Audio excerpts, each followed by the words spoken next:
Welcome to Unit 5, Lesson 1. The concept here is called externalities. And what we're getting into here is places where the market on its own, without any government involvements or other adjustments, does not get us to the most efficient and beneficial for society outcome. What we've looked at all through the semester in microeconomics is that markets, when they are at equilibrium, as perfectly competitive as possible, reach points of efficiency which is best off for everybody in society. And that was assuming a lot of things, as we've talked about through the semester. And what we're going to look at now in this last unit are some examples of times when that's actually not the case in real life, which is kind of obvious, but we're going to talk specifically now to do some economic analysis of what to do about that. The reality is that the efficient or the equilibrium point that the market generates is not always what's best for society, and often that's because there are external factors, things that affect society that aren't necessarily taken into account by the market transaction and the individuals in it. So that's kind of what externalities get at, is the idea that there are things outside of the market that we need to account for to come up with the best outcome for society. So we're going to look at a couple examples that we'll use to talk about this. We have what are called negative externalities and positive externalities. The term externality just refers to a cost or a benefit to somebody in society outside of the transaction. Those involved in a typical market transaction are a buyer and a seller. But there are a lot of different things where there's an effect on people who are not the buyer or seller. When something is used, consumed, sold, the classic example, of course, is pollution. If I buy a big SUV, I'm the buyer, the car dealership is the seller, and there are costs to, in terms of pollution, for me buying a big SUV that go to, in a sense, everybody. You know, they're spread out so that everybody bears a very tiny cost to me buying an SUV. It's pretty minimal. But the effect on the environment of me driving a gas guzzling car, the effect on CO2 emissions and all that kind of thing that you learn about is there. It's real. There's a real cost outside of the transaction to pollution. So that's an example of a negative externality. Let's use another example that we use for our analysis. This is one from my personal experience. If you're probably familiar with what I mean by lawn ornaments. I mean any kind of types of decorations, from different figurines to other kind of things that people will set out in front of their house as decorations. And there's different tastes and preferences for these. But you've probably all seen houses where there's so many of these that you look at it and go, ugh. And so this is what happened when I was buying my first house. When my wife and I were looking around at, there was a neighborhood we really liked and a house that we even liked. But the two houses on either side of it had, I kid you not, 20 or 30 lawn ornaments, different little things sitting out in the lawn. And that really turned us off to the house. And I can say it wasn't just us, that probably the value of the home that we were thinking about was brought down by the neighbor's choice to purchase and to display all of these lawn ornaments. So we could say in the transaction of the people who purchased the lawn ornaments and the buyers and the sellers of that good, there was a cost to produce those lawn ornaments. We'll call that the private cost. In other words, the cost to the producer to put it together. And let's say those lawn ornaments cost $30 each.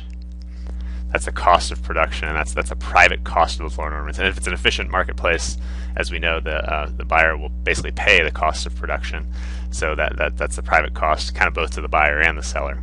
But there's an external cost. The external cost would be to the property value of the neighboring home. So we could say that each lawn ornament, let's put a number on this, reduces the value of the neighbor's home by $1,000. Rough estimate there, of course. What we would say then is that the true cost, the cost to society, the social cost, is another way of putting it, is the sum of both of those.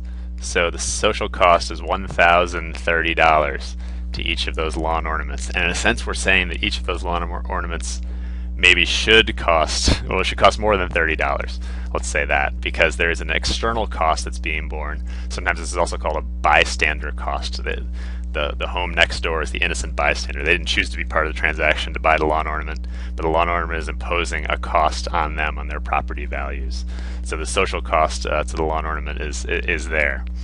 That's a negative externality example, kind of like pollution. You could do the same story with SUVs. You could say the private cost to produce the SUV and the external cost on the environment makes the total social cost.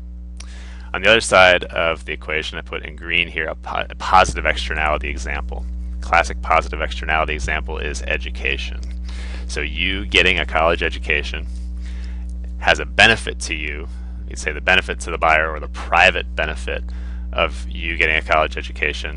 You see different entertaining things to quantify this in terms of salary, increase in salary over the course of your lifetime.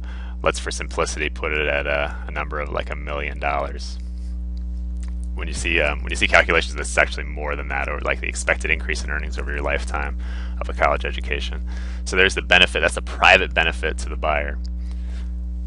But we also see that the more people who are educated in society, the more economic growth potential an economy has, the better off, the happier people tend to be in terms of all sorts of different measures of social well-being. So there's also an external benefit to others. There's a benefit to me of you getting a college education in various ways, from maybe the value you produce in society, whatever you want to call it. So let's put that at some number. Let's say that that's there's a $100,000 benefit to society of each person getting a college education. So again, we would say that the social benefit of this transaction is more than the private benefit. It's 1.1 million. 1 million plus 100,000. So there's the idea, and when we talk about maximizing the social good, or the we could also use the term efficiency again for society, what we really should be paying attention to is not just the private costs and benefits, but the social cost and social benefit. And what we can do with something that looks a lot like standard supply and demand graphs, and we'll actually put it together with that in a minute, is to look at the marginal social cost. MSC stands for marginal social cost. The more lawn ornaments that are produced, the more the marginal social cost increases, both because of diminishing returns and because the more of them there are out there, probably the bigger cost to society there is. And there's also a marginal social benefit to lawn ornaments. The people who buy the lawn ornaments get some benefit out of them. And that would be similar to the demand curve. For lower quantities, they'd be willing to pay more for them. But we'd have a downward sloping marginal social benefit as well. And what we'd see is that the optimal quantity is to equate these. Of course, we've seen this so many times this semester now. This is the ideal quantity, because if you're less than this quantity, then the benefits are greater than the cost. You should keep producing them until the costs outweigh the benefits. But this is simply a graph that illustrates the concept that for the optimal point for society, not for the profit of the company, or not even for the benefit necessarily of the individual consumers, but for the optimal point for society is where we're equating the marginal social costs of any good, such as lawn ornaments, it could be, or it could be education also, with the marginal social benefits of that same good. So that's what we want to get to. So how does that relate to the market for these things in terms of supply and demand?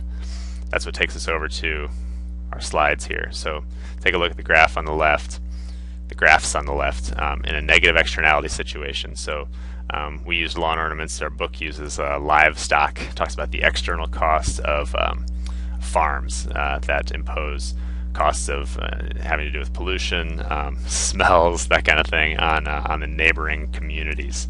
Obviously, a lot of good things about farms too. We're going to just focus on what the negative externality of a farm is, and let's assume that's it. There's no other, for simplicity, no positive externalities going on in this situation, just a negative one. Okay, so when we're just looking at the market for livestock, we're just looking at the supply and the demand. And we could also call the supply the marginal private cost. MPC is going to stand for marginal private cost. and the demand is equal to the marginal private benefit. So again, when we say private here, we're talking about, back to what I did on the right, we're talking about the costs and benefits to the people involved in the transaction, the people choosing to buy and sell livestock. So the supply is the same as the cost, as we've seen before, and the demand is the same as the benefit to the people involved. But, like we saw up here, when there's a negative externality, there's an additional external cost on top of the private cost. So if we were to add the external cost to the private cost and reflect that on this graph, we would get a marginal social cost line of livestock that's above the supply curve in the amount of the vertical distance is equal to the marginal external cost, also known as just the externality. So what we're seeing here with a negative externality is that the marginal social cost is greater than the marginal private cost. And that's what's reflected by these two different lines, or you can think of it as two different supply curves. But really what it is a marginal social cost that's higher than, that's above the marginal private cost for livestock. Since we're assuming there's no other externalities, there's no positive externalities, the marginal private benefit is actually equal to the marginal social benefit. When there's no positive externalities, the demand is equal to both the marginal private benefit and the marginal social benefit. We're saying that all the benefits of livestock go to the people who are actually buying the livestock. So again, to get to the optimal point, we want to equate marginal social cost with marginal social benefit. The market does not do that. Here's the market equilibrium, E market. That equilibrium equates the marginal private cost with the marginal social benefit. But we want to equate the marginal social cost with the marginal social benefit. So that happens here at O, the optimal point. So that's why this quantity here is the optimal quantity. And when a negative externality is in place, the optimal quantity is going to be less than the market quantity. And what's often said there then is that the market produces too much.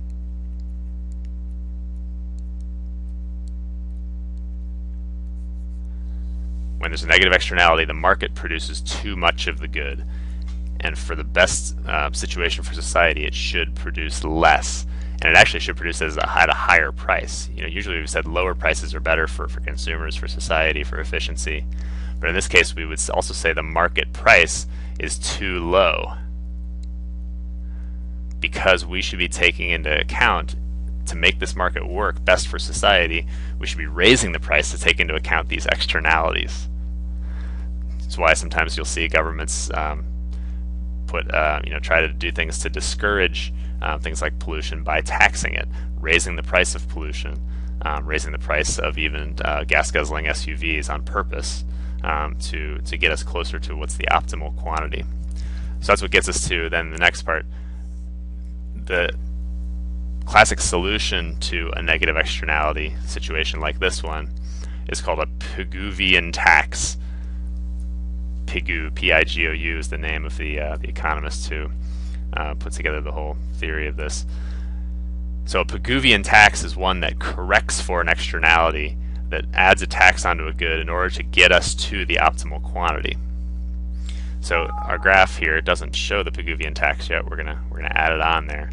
If the government wants to get from the market quantity, which is too much, we said, to the optimal quantity, one way it could do that is simply to put a tax on this good, because remember back in Unit 1, I think it was, we saw that the effect of a tax in the market is to shift the supply curve up by the amount of the tax. Let's call that S2. So if the government does that, it can make it so that the new equilibrium, it'll raise the price of the good, the new equilibrium price and quantity would be here at the optimal quantity, which is what we want. So one other thing, hopefully you notice that the amount of this tax to get this right should be equal to, go back here, the amount of the externality, the marginal external cost. For simplicity, let's just say the tax should be equal to the amount of the externality. So if we go back to our garden lawn ornament example, we would say that the government should put a tax on lawn ornaments. If all this is true, should put $1,000 per unit tax on lawn ornaments, excise tax. That's a Pigouvian tax that'll get the market to produce the right amount of lawn ornaments, which I would assume would be very few if those numbers are accurate, which they're not. I'm just making them up. Anyway, there's the solution to a negative externality is to tax the good in the amount of the externality, which will bring us to the optimal quantity. Okay, for positive externalities, we just reverse the entire analysis, and now we're working with demand instead of supply, because with a positive externality like college education, as we said, there's an external benefit in addition to the private benefit. And with a positive externality, the marginal social benefit is greater than the marginal private benefit. So that's shown on this graph down here. Here's the market quantity. Now it's on the left. Supply and demand. Supply is equal to the marginal social cost. And since there's no external cost now, we're assuming no externality, so no negative externality from college education, then the marginal social cost is equal to the marginal private cost. I probably should have said that the other way around. The supply is always equal to the marginal private cost. And when there's no negative externality, it's also equal to the marginal social cost. But the demand is not equal to the marginal social benefit. The demand is equal to the marginal private benefit, but it's less than the marginal social benefit. Chips in your book, I think, is computer chips, not potato chips. So if that's the case, here's the market quantity, supply and demand. Here's the optimal quantity where MSC equals MSB. So we want to get to there. The market produces too little of a good that has a positive externality.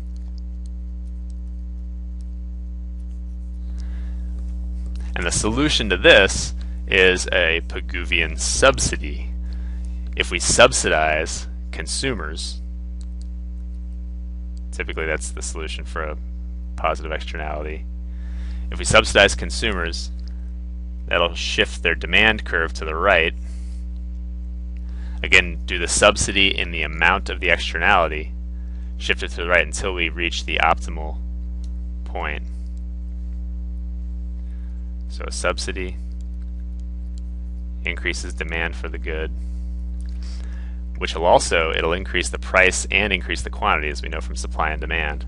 So the good will be sold at a higher price, which doesn't seem like it'd be great for consumers, but with the subsidy they would still prefer that. They're better off. And we can see that by the fact that more of it's being sold. So we've increased the price and we've increased the quantity of the goods. So just think about college education for a second, what the government does with college education and subsidies, which you're already probably familiar with from your study of getting money for paying for college. What the government does is give various kinds of subsidies for college education in the form of low interest loans that the government subsidizes. Those are available because the government helps pay for them. Also just grants, straight out government grants, and all sorts of different ways that the government tries to subsidize and encourage more people to go to college. And it does this to try to move us from what would be the market quantity without their intervention towards the optimal quantity of college education. It doesn't just do it out of the goodness of its heart. There's a good economic reason to do it as well. And one of the side effects of this is it raises the price of college education. It's definitely true that one of the reasons college is more expensive, gets more expensive, is because of increasing government subsidies. It's not to say we shouldn't do them. In this case, we should do them. We should raise the price and subsidize those who need it to get the to get to the optimal quantity. All right, so there's our negative and positive externality analysis and the Pigouvian taxes and subsidies that are used to correct for it. The AP test loves this concept. We'll do a lot with it in terms of problems in class. See you then.